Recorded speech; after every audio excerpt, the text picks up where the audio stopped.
Bem-vindos a mais uma porção da Bíblia, dia 44. Hebreus capítulo 9, versículos 23 ao 28. Essas coisas que eram cópias das realidades celestiais deviam ser purificadas desse modo, mas as próprias coisas celestiais exigem sacrifícios bem melhores. Cristo não entrou num lugar santo feito por seres humanos, que é a cópia do verdadeiro lugar. Ele entrou no próprio céu, onde agora aparece na presença de Deus para pedir em nosso favor. O grande sacerdote entra todos os anos no lugar santíssimo, levando consigo sangue de um animal. Porém, Cristo não entrou para se oferecer muitas vezes. Se fosse assim, ele teria de sofrer muitas vezes desde a criação do mundo. Pelo contrário, uma vez por todas, ele apareceu agora, quando os tempos estão chegando ao fim, para tirar os pecados por meio do sacrifício de si mesmo. Cada pessoa tem de morrer uma vez só e depois ser julgada por Deus. Assim também Cristo foi oferecido uma só vez em sacrifício para tirar os pecados de muitas pessoas. Depois ele aparecerá pela segunda vez, não para tirar pecados, mas para salvar as pessoas que estão esperando por ele.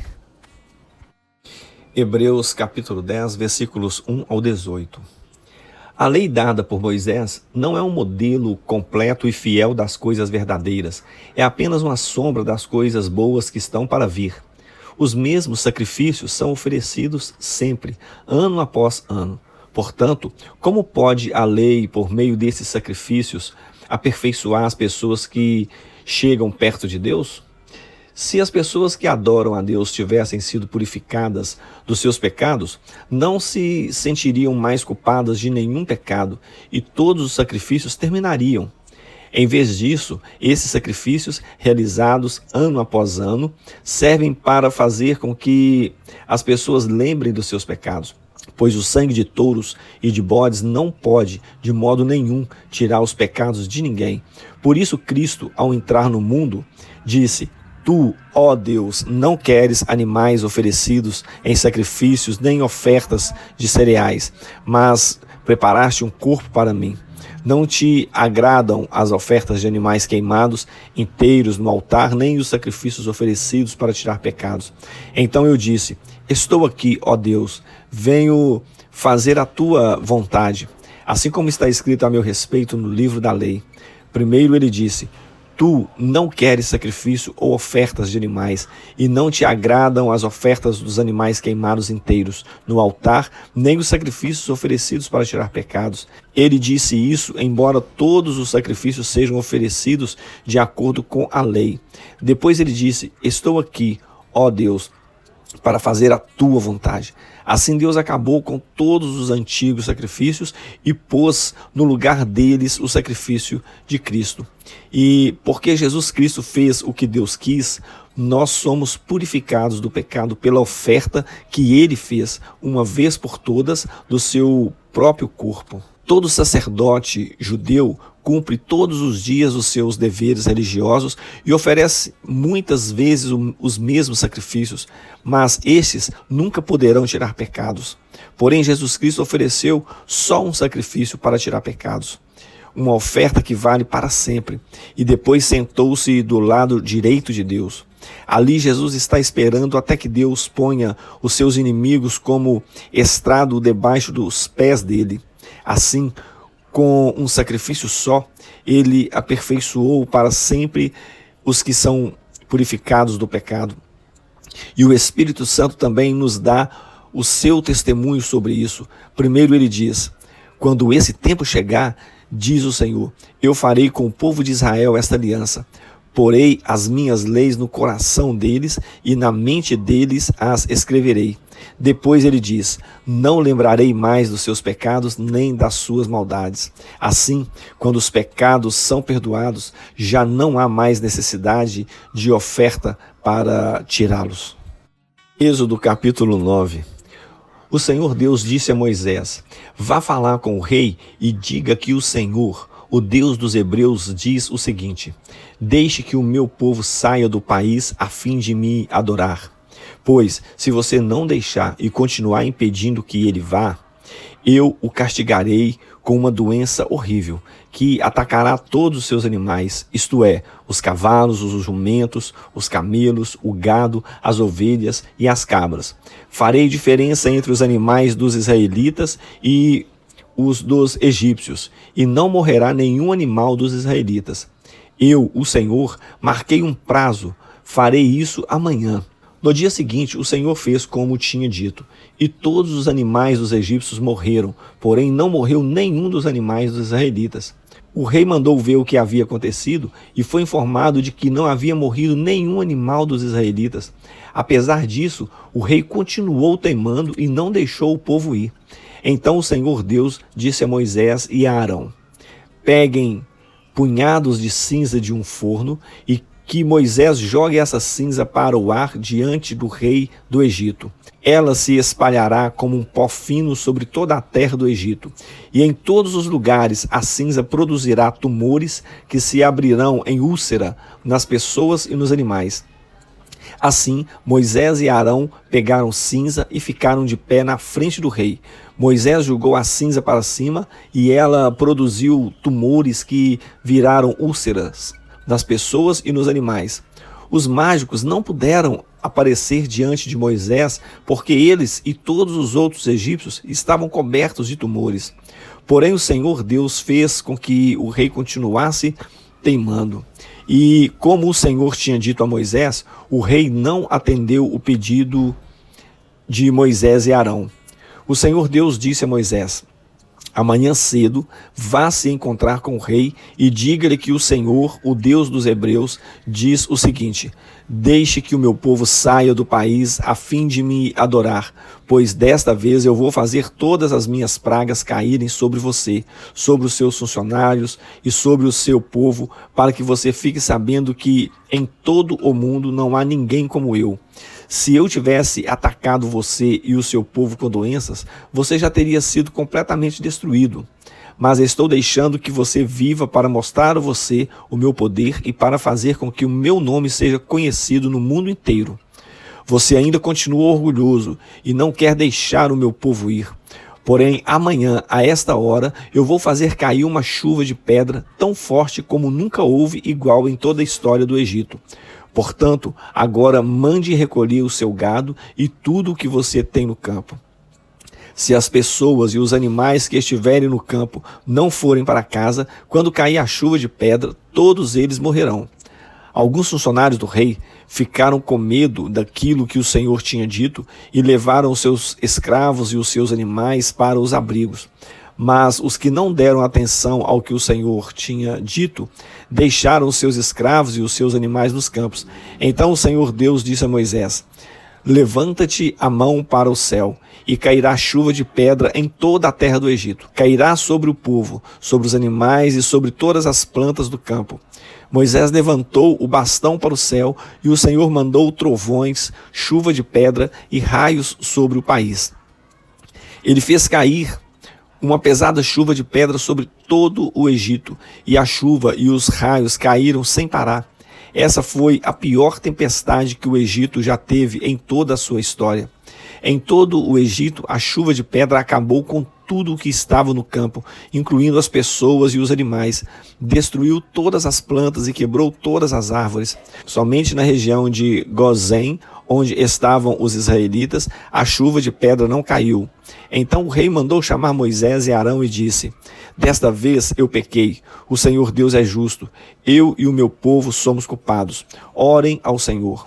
Chega de trovões e de chuvas de pedra, eu os deixarei ir, vocês não precisam esperar mais. Moisés respondeu: quando sair da cidade, eu levantarei as mãos em oração a Deus, o Senhor, os trovões vão parar e não haverá mais chuva de pedra. Isso para que o Senhor, ó rei, fique sabendo que a terra é de Deus. Mas eu sei que o Senhor e os seus funcionários ainda não temem a Deus, o Senhor. O linho e a cevada foram destruídos, pois a cevada já estava com espigas e o linho estava em flor.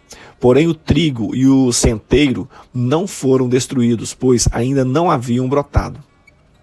Depois de ter estado com o rei, Moisés saiu da cidade e levantou as mãos em oração a Deus, o Senhor. Aí os trovões, a chuva e a chuva de pedra pararam. Porém, quando o rei viu que tinha parado de chover e que não trovejava mais, nem caía chuva de pedra, ele tornou a pecar. Ele e os seus funcionários continuaram teimando, e como o Senhor tinha dito por meio de Moisés, o rei não deixou que os israelitas fossem embora. Êxodo capítulo 10. O Senhor Deus disse a Moisés: vá falar com o rei, pois eu fiz com que ele e os seus funcionários continuassem teimando para que eu pudesse fazer esses milagres no meio deles. E também para que você pudesse contar aos seus filhos e aos seus netos como eu zombei dos egípcios e quantas coisas espantosas fiz no meio deles.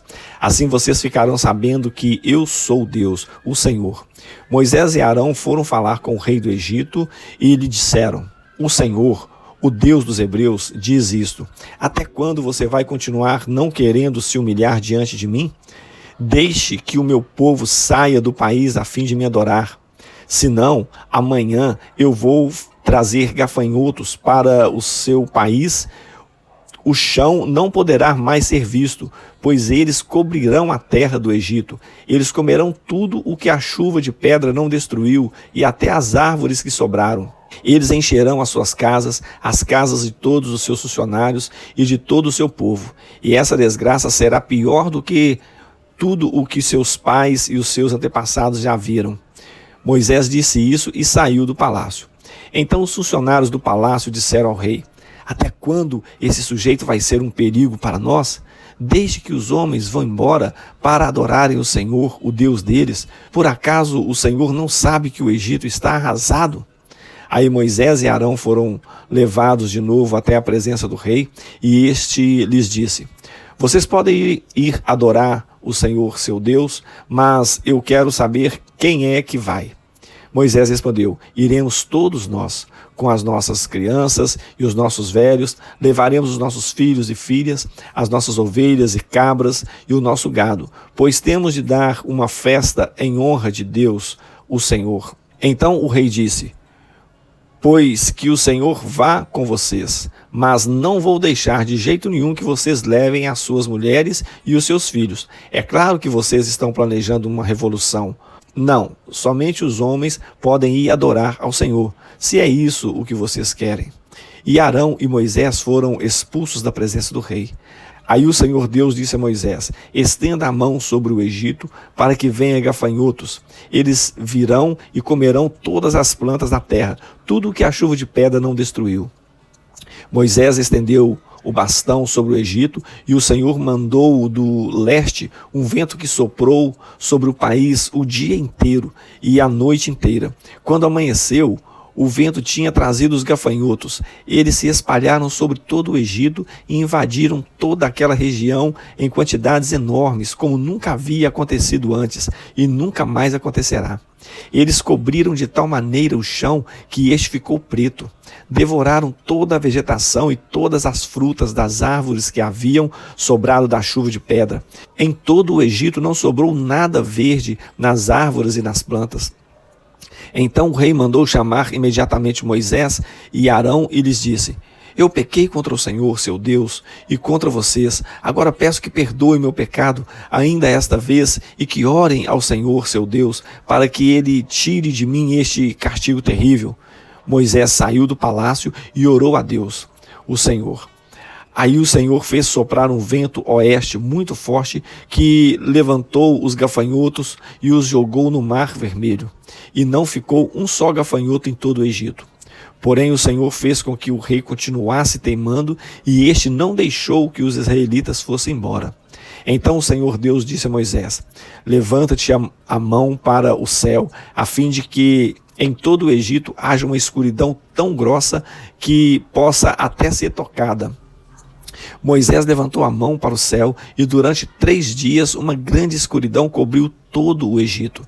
Os egípcios não podiam ver uns aos outros, e naqueles dias ninguém saiu de casa. Porém, em todas as casas dos israelitas havia claridade.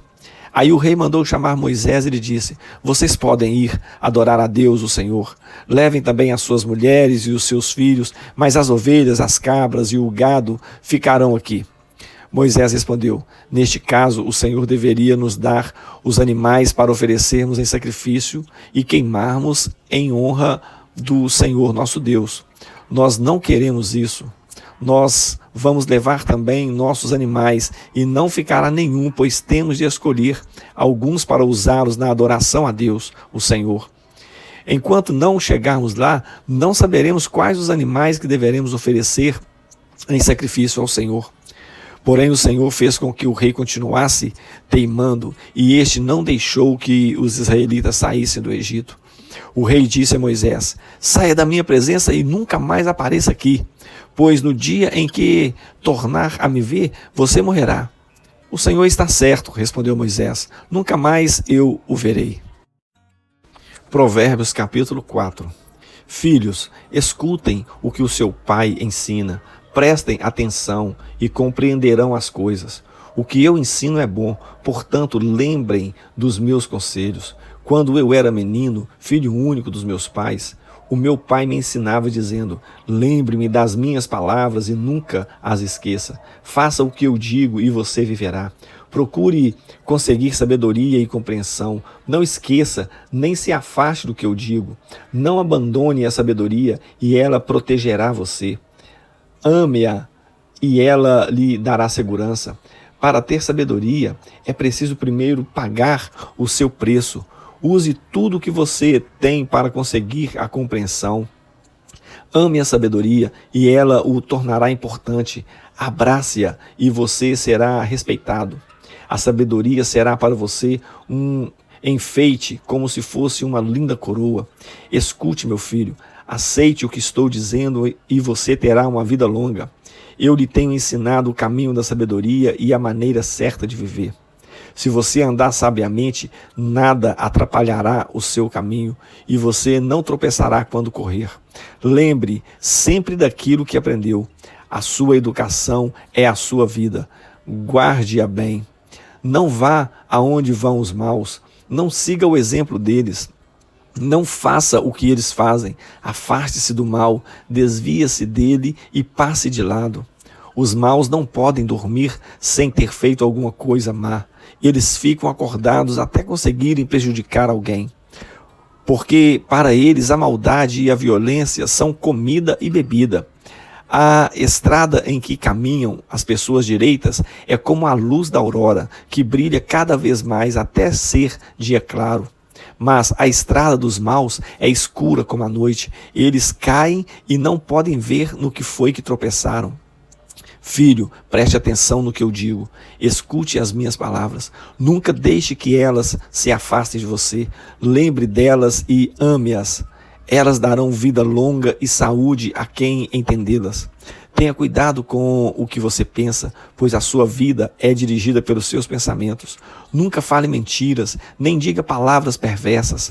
Olhe firme para a frente, com toda a confiança. Não abaixe a cabeça envergonhado. Pense bem no que você vai fazer e todos os seus planos darão certo. Evite o mal e caminhe sempre em frente. Não se desvie nem um só passo do caminho certo.